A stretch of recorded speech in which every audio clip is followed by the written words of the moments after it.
This is not a series about games you haven't heard of. This is a series about games everyone has heard of. Games that everyone has an opinion on, regardless of whether they've played them or not. Games whose actual qualities have been buried in a narrative, whether good or bad. Games that everyone always makes the exact same comments about. Games that are in desperate need of a second opinion.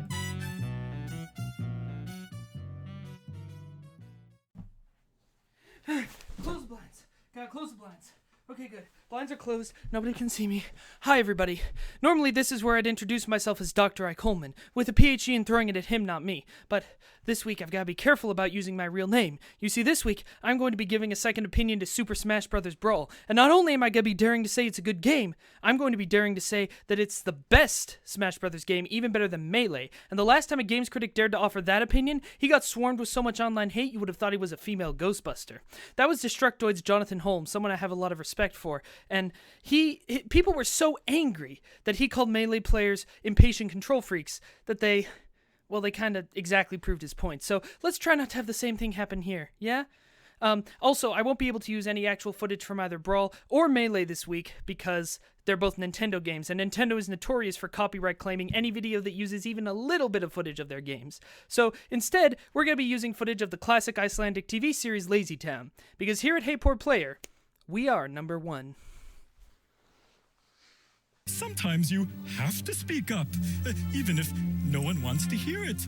Brawl versus Melee. It's a debate as old as time, or at least a debate as old as 2008, which is kind of the same thing. If you're somehow not familiar, it goes like this. Super Smash Bros. Melee came out in 2001 for the Nintendo GameCube, and was considered in every way superior to its uninspiring predecessor, a game which was banking on the novelty of watching Nintendo characters beat the hell out of each other, overcoming its tiny roster, hideous graphics, mediocre gameplay, and controls designed for a mysterious race of three-handed aliens. Melee not only sold well enough to become the number one game you played at your friend Kyle's house, it also inspired a small but dedicated competitive scene who would play the game for money. Then, in 2008, Nintendo followed it up with the third game in the series, Super Smash Bros. Brawl. At the time, it did very well, both critically and commercially. In fact, it's still the best-selling game in the whole series. But then the aforementioned competitive fan base began to speak out against it, complaining that the game wasn't competitive enough because of its random mechanics, poor physics, and slower speed.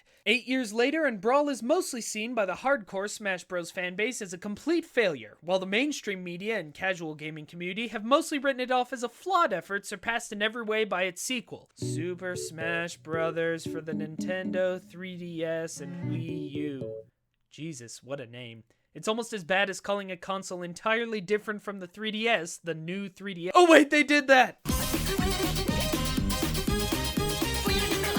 Let me present my credentials. I've played Melee a lot. I mean, a lot. Mainly because of where I live. Here's the lounge in my building. That's a TV for Melee, that's a TV for Melee, that's a TV for Project M, the mod that makes Brawl into Melee. I'm certainly no tournament contender, but I understand terms like wave dashing, L-canceling, multi-shining, wobbling, and respect your elders.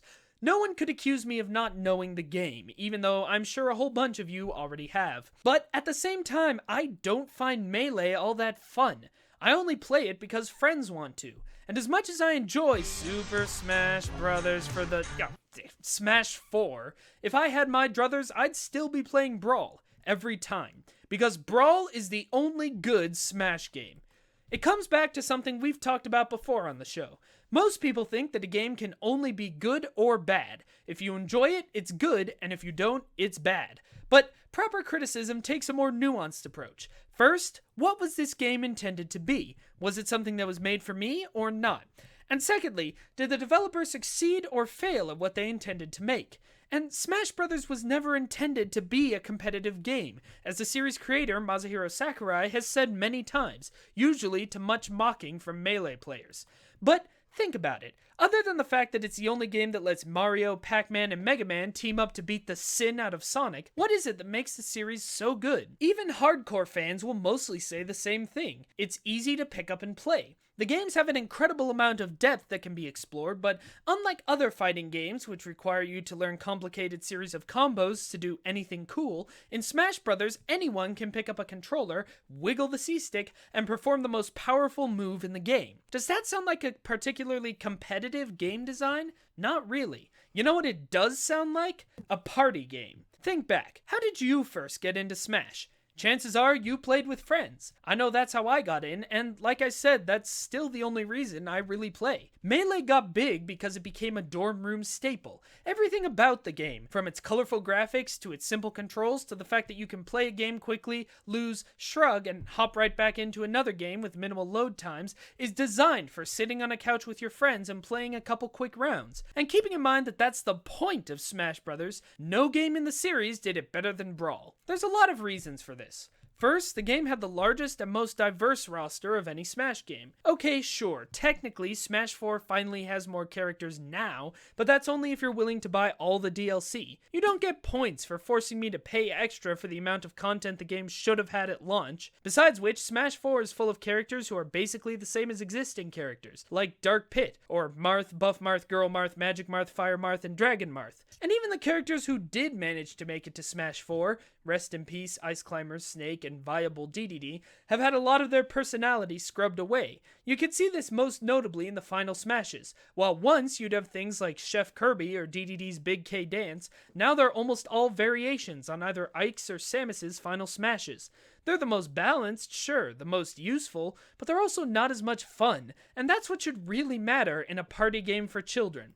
Which brings us nicely to the biggest problem people had with Brawl, tripping. In Brawl, you have a 1 in 100 chance of falling every time you go from a still position to a dash or a roll, a chance which increases on icy or wet terrain and which a few characters can cause with attacks, like Diddy Kong's ridiculously spammable banana peel ability. It's not hard to see why this mechanic would be controversial, as it means that you might, through no fault of your own, suddenly be in a position where you can't do anything to stop an oncoming attack. People complain that tripping takes the game out of your hands, and I get that. From Dark Souls to Devil Daggers, we like games that are difficult because when we know we lose, it's our fault, not the game's.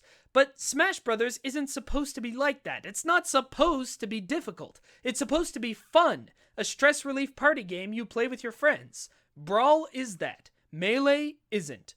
In my building, we have friends who want to play Melee with us, but can't, because they get immediately stomped in a game whose central design philosophy is that anybody should be able to pick it up and play. Another of the most common complaints with tripping is that it allows less skilled players to get the upper hand on better opponents and win tournaments.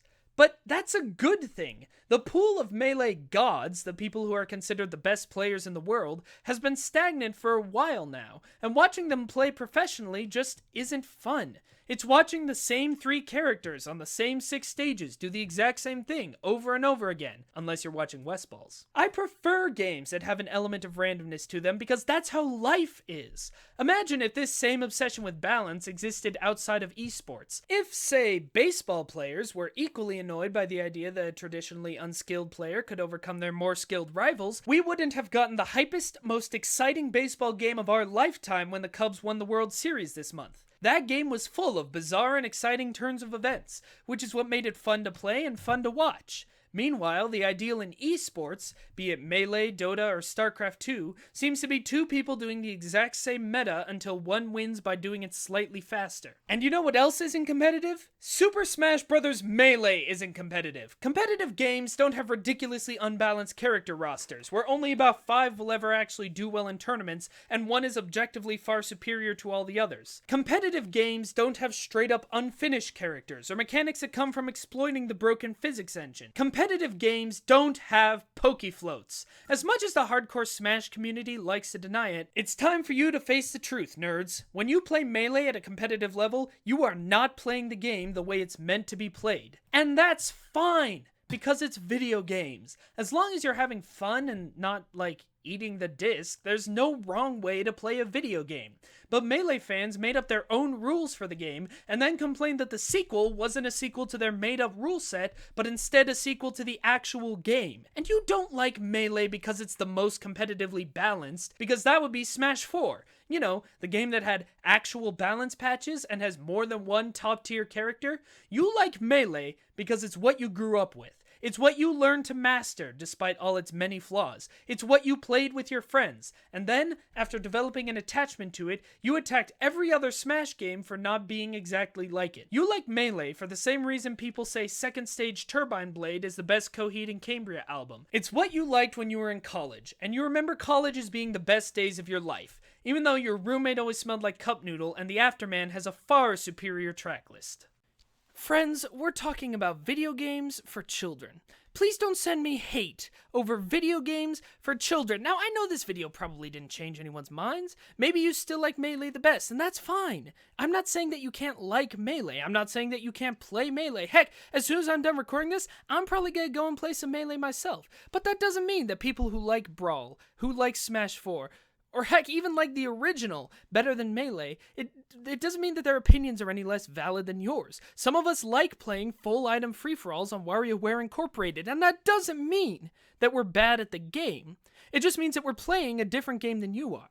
And if we're talking just about the core of what the Super Smash Bros. Series was intended to be, no single game has carried out that vision better than Super Smash Bros. Brawl. And that's my professional opinion. But on the other hand, f*** the Subspace Emissary. Thanks for watching this extra spicy episode of Second Opinion. If you have a game you think needs a second opinion, be sure to let me know in the comments, and there's a good chance your idea will be covered on the show. In fact, the idea for Brawl was actually recommended by Hey Poor Player's own Kenny McKee. New episodes go up every Friday night, and if you want to see more work from me and the rest of the talented Hey Poor Player team, be sure to subscribe, follow us on Twitter, or check out HeyPoorPlayer.com, where I do a lot of reviews. If you know someone you think would like the show, please tweet about it or share it on Facebook, or just spread the word. Every extra view proves the show is viable and ensures that I can make more episodes. Until then, stay professional, stay opinionated.